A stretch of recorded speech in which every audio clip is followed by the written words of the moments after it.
I am James, and that's George. We both have CF. James and George were both diagnosed at the same time with cystic fibrosis. It was a complete bombshell. We had no idea that our children had such a bad condition.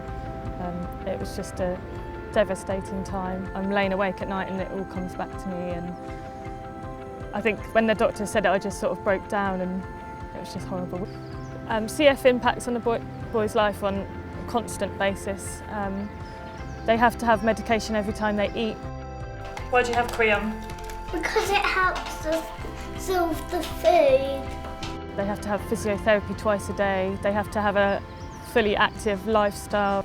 We like taking the boys swimming because it's really good exercise, helps their lungs, and it's good fun too. Pretty much all the time my head is thinking about CF, and James now, in the last sort of 6 months, he's becoming a bit more aware of it, and he's aware that he takes tablets at school and other children don't.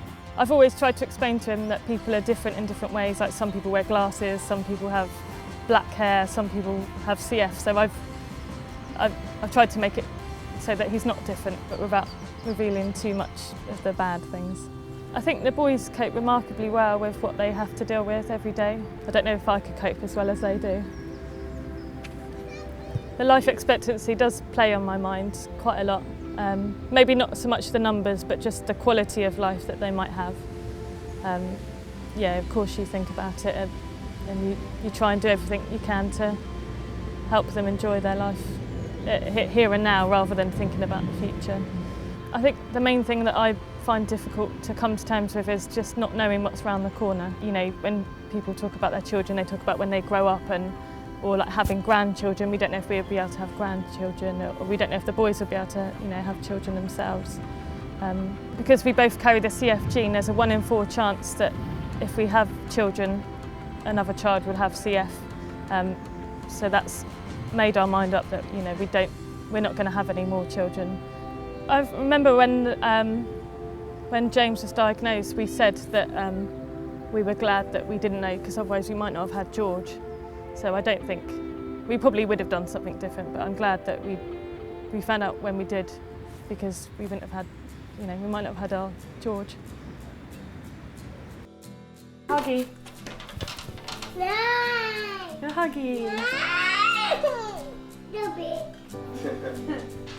When the boys were diagnosed, the trust was there straight away. We phoned them up and they sent out a new information pack, and it wasn't just phoning up and ordering something over the phone. The person on the end of the line was really helpful and really chatty and really just seemed really concerned. And there's also the CF Trust website, which has got a forum on for parents of people with CF, and it's just a base of support. I think the one thing that people should know about CF is what it means for the person with the illness, the day-to-day struggles they might have. Sometimes James and George don't have enough energy to run around. They can be breathless and they have no appetite.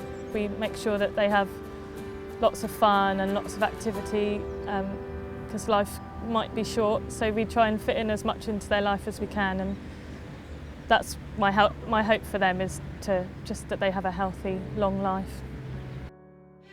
Please get involved with Cystic Fibrosis Week at cfweek.org.uk, and you can help children like James and George. Bye! Bye!